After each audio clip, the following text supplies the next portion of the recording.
Berita Sumsel 24 jam hari ini. Sejumlah warga yang mengaku ahli waris dari Ki Agus Nanung memasang baliho di lahan yang bersengketa.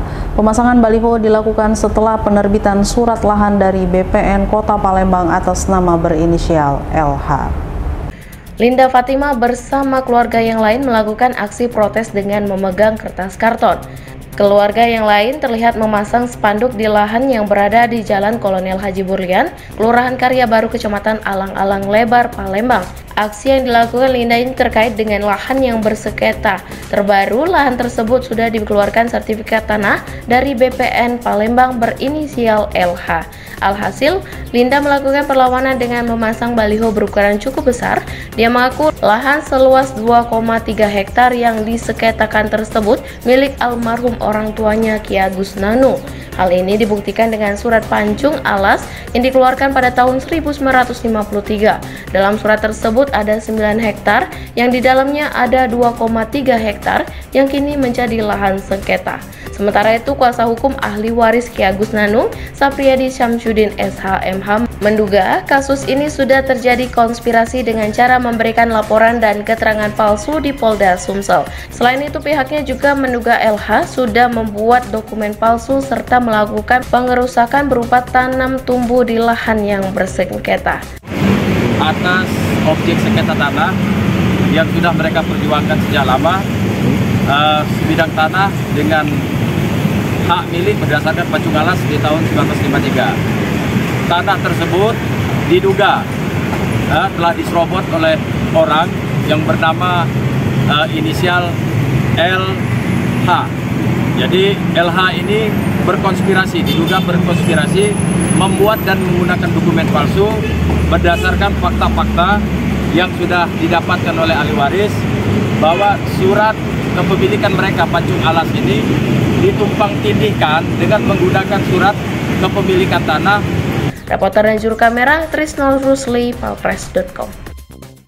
Pemirsa, Komandan Kodim 0404 Muara Enim Letkol AR Harimba Anwar mengikuti peresmian program TNI Manunggal Air lewat konferensi video se-Indonesia yang dilakukan Kepala Staf TNI Angkatan Darat Jenderal TNI Dudung Abdurrahman.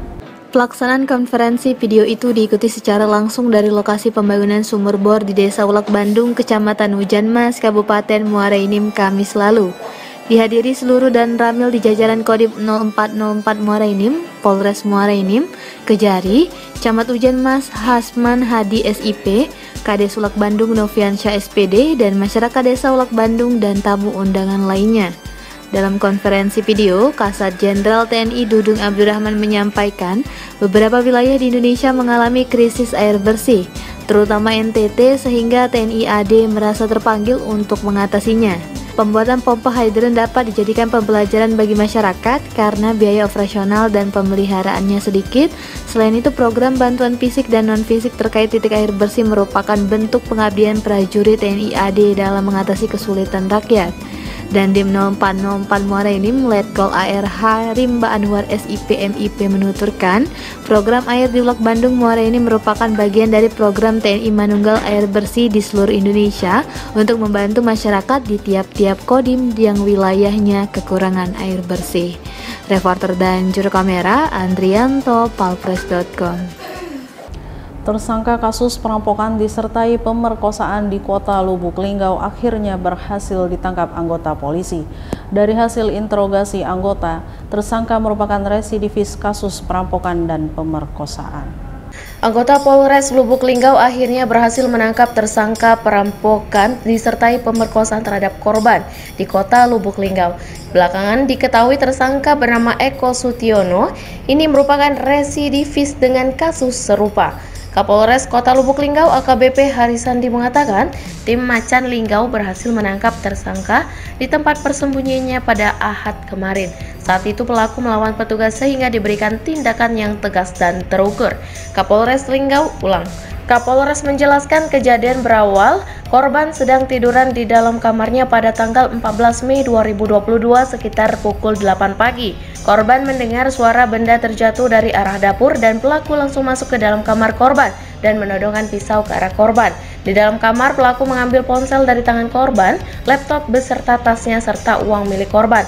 Kemudian pelaku meminta menunjukkan tempat lain hingga akhirnya diarahkan ke kamar ibunya. Di sana pelaku mengambil uang sebesar Rp300.000. Setelah ada 3 kamar yang digeledah pelaku, korban dengan tangan dan kaki terikat langsung menarik korban menuju ke dalam kamar korban. Di sana pelaku memperkosa korban dan pergi langsung meninggalkan lokasi kejadian. Awalnya nak merampok, bayar tuh mana? Merampok. Terus? Perkosa. Ngapa? Tergiur budak tu dewean. Iya. Apa pakai baju baik dia? Udah jenguk apa? Hah? Tak pernah sebelumnya Cak ini? Iya. Sudah. Berapa kali? Lah bisa. Sudah bisa keluar bro. Ini punya anak tak? Punya anak. Punya. Reporter dan juru kamera Frans Kurniawan, palpres.com. Berita terakhir Sumsel 24 jam hari ini. Penyuap Komisioner KPU Prabu Mulih pada pemilihan legislatif tahun 2019, Dr. F. Tanayuda dijebloskan ke rutan kelas 2B Kota Prabu Mulih. Ini setelah tim penyidik Kejaksaan Negeri Prabu Mulih merampungkan pemeriksaan dan berkas kasusnya dinyatakan lengkap.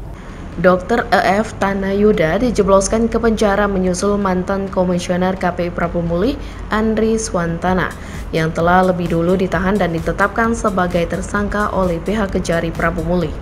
Menggunakan rompi berwarna pink serta tangan terborgol dan didampingi pengacaranya, Tanayuda dibawa ke mobil tahanan untuk ditahan selama 20 hari ke depan.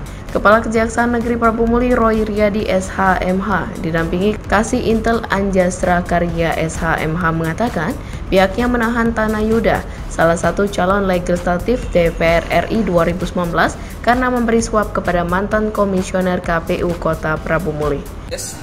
Dan yang telah dilakukan penahanan terlebih dahulu, dan untuk hari ini tersangka Dr. IT. Untuk kedepannya kita lihat hasil persidangan. Ancamannya Ya? Oh, untuk sementara belum ditemukan. Kajari Prabu Mulih Roy Riyadi SHMH menambahkan, pihaknya juga melakukan rekonstruksi kasus suap atau gratifikasi ini di halaman kantor Kejari Prabu Mulih. Ada 5 adegan yang diperagakan mulai dari pertemuan kedua tersangka hingga mengantarkan uang untuk mendapatkan suara.